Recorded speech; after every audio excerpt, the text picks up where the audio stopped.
Tête haute, poitrine bombée, ils avancent fièrement pour recevoir leur parchemin de fin de formation. À la retraite, on est un peu désœuvré.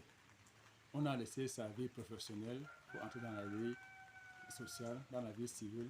Il va falloir quelque chose pour vous occuper. C'est pour cela que quand le ministère a lancé cette formation, nous avons été ravis de venir nous former avec nos camarades. Nous avons appris beaucoup de choses, beaucoup de choses. Nous avons appris comment élever les poulets, nous avons appris comment élever les porcs, nous avons appris comment élever les poissons, nous avons appris comment cultiver les tomates, comment cultiver le cacao et cultiver beaucoup de choses. Donc chacun va choisir un peu ce qui l'intéresse et va s'exercer dans cette filière, dans sa vie civile pour pouvoir non seulement nourrir sa famille, mais pour avoir des bénéfices, pour pouvoir faire autre chose avec. Désormais, l'arme a changé d'épaule pour ces militaires retraités et anciens combattants et blessés de guerre. La houe et la machette ont pris le relais.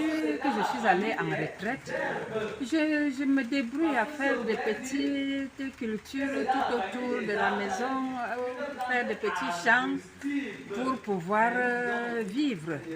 Et j'ai choisi dans ma retraite à faire l'élevage des porcs. J'ai une grande famille, je suis veuve. Cette formation que je viens faire aujourd'hui me va tout droit au cœur. Objectif atteint par l'école pratique d'agriculture de Bingela. Il s'agit de reconvertir ceux qui ont été actifs pendant longtemps pour les occuper afin qu'ils aient des sources de revenus après leur retraite, qu'ils s'installent à leur propre compte, qu'ils se reconvertissent en entrepreneurs.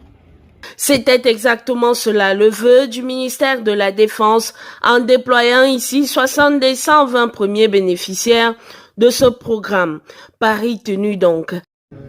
Cette formation est en droite ligne de la volonté du haut commandement de permettre à nos hommes à la retraite d'être actifs utilement par l'exercice d'activités porteuses et riches en ressources financières, en marge de leur pension de retraite. L'école a été choisi pour son expertise.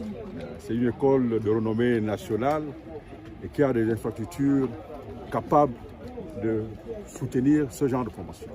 Ils sont donc désormais entrepreneurs agro-pastoraux. La formation a été intense mais pratique. Nous nous sommes dit qu'il est important que la personne recrutée qui vient se faire former ici fasse un peu de tout. C'est-à-dire de la production animale.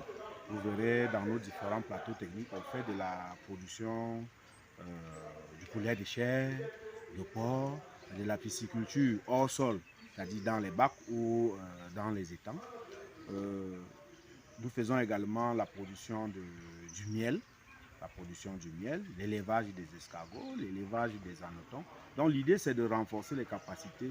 Lorsqu'une personne recrutée arrive ici dans le cadre du programme Convertis, il suit effectivement tous ces parcours-là, mais également les parcours dans les productions végétales, les cultures maraîchères, tomates, piments, oignons. Et nous avons dit que le nom commun qui englobe tout ce qui est dans les produits, maraîchers, c'est légumes. C'est pour ça que nous allons définir là, maraîchage, légumes. Et dans ces légumes, pour pouvoir distinguer les légumes, c'est des parties comestibles qui font distinguer les légumes. Notre passage ici, on nous a donné l'enseignement, disons des enseignements sur ces variétés de tomates. Qu'on dit c'est le cœur de bœuf, c'est le nom qu'on donne. Et pourquoi cœur de bœuf? Parce qu'au fait, elle est très costaud. Elle dure 1 an avant de faner. Donc en quelque sorte, dès le 3e, 4e mois, ça commence à donner, ça peut aller jusqu'à 1 an. Satisfaits, les apprenants souhaitent élargir les horizons.